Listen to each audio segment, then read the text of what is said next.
Hello, welcome to Angels food and craft. ഇന്ന് നമുക്കൊരു അടിപൊളി മാംഗോ പുഡിംഗ് റെഡിയാക്കിയാലോ. അപ്പോൾ അതിനു വേണ്ടി ഒരു ചെറിയ ബൗൾ എടുത്തിട്ടുണ്ട്. അതിലേക്ക് 2 ടേബിൾ സ്പൂൺ കസ്റ്റേർഡ് പൗഡർ ചേർത്ത് കൊടുക്കാം.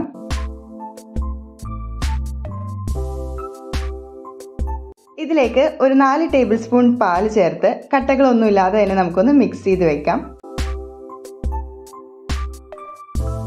അതുപോലെ തന്നെ നല്ല പഴുത്ത മധുരമുള്ള മാങ്ങ 2 എണ്ണം ഇതേപോലെ ഞാൻ ചെറുതായിട്ട് ചോപ്പ് ചെയ്തെടുത്തിട്ടുണ്ട്.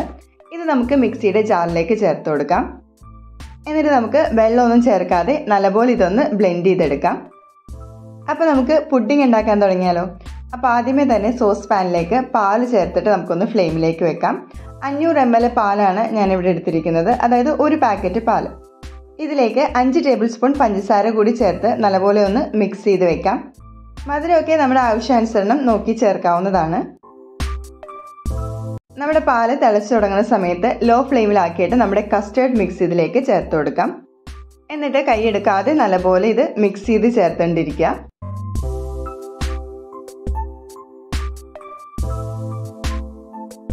കസ്റ്റേർഡ് മിക്സ് ചേർത്തിട്ട് ഇതേപോലെ ഒന്ന് കുറുകി വന്നിട്ടുണ്ട്.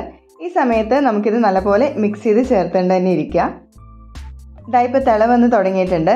ഈ സമയത്ത് നമുക്കിതിലേക്ക് നമ്മൾ നേരത്തെ റെഡിയാക്കി വെച്ച മാംഗോ പൾപ്പ് ചേർത്ത് കൊടുക്കാം.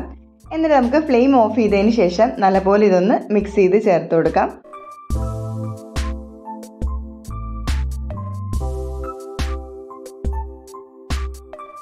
നമ്മുടെ പുഡിംഗ് സെറ്റ് ചെയ്യാനുള്ള ടിന്ന് ഞാനിവിടെ എടുത്തിട്ടുണ്ട്. ഇതിലേക്ക് നമ്മുടെ ബ്രെഡിൻ്റെ പീസസ് ഇതേപോലെ ഒന്ന് വെച്ച് കൊടുക്കാം. നമ്മുടെ സൈഡൊക്കെ ഒന്ന് കളഞ്ഞിട്ടാണ് ഇതേപോലെ വെച്ച് കൊടുക്കുന്നത്.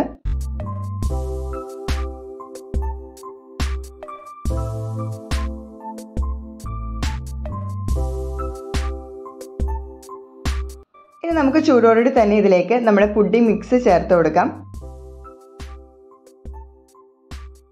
നമ്മൾ രണ്ടാമത്തെ ലെയറായിട്ട് പുഡിംഗ് മിക്സ് ഇതേപോലെ ചേർത്ത് കൊടുത്തിട്ടുണ്ട്. ഫുള്ളായിട്ട് കവർ ചെയ്യുന്ന രീതിയിൽ ചേർക്കുക.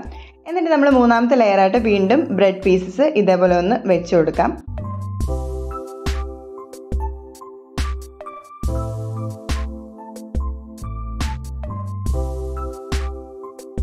ഇതിൻ്റെ മീതെ വീണ്ടും നമുക്ക് നമ്മുടെ പുഡിംഗ് മിക്സ് ചേർത്ത് കൊടുക്കാം.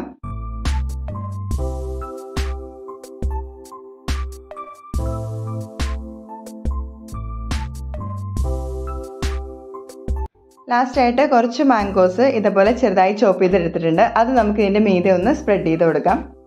ഇനി നമുക്കിതൊന്ന് കവർ ചെയ്ത് ഒരു 2 മണിക്കൂർ ഫ്രീസറിൽ വെച്ചൊന്ന് സെറ്റ് ചെയ്തെടുക്കാം.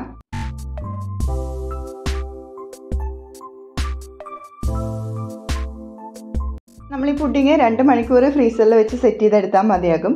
ഞാൻ കുറച്ച് കൂടുതൽ നേരം ഫ്രീസറിൽ വെച്ചിരുന്നു, അതുകൊണ്ട് തന്നെ കുറച്ചൊന്ന് ഫ്രോസണായി പോയിരുന്നു. അപ്പോൾ സാലഡ് കുറച്ച് നേരം പുറത്ത് വെച്ചിരുന്നാൽ മതിയാകും. എന്നിട്ട് നമുക്കിത് കട്ട് ചെയ്ത് സെർവ് ചെയ്യാവുന്നതാണ്. നല്ല അടിപൊളിയായിട്ട് തന്നെ റെഡിയാക്കി ഇട്ടിട്ടുണ്ട്.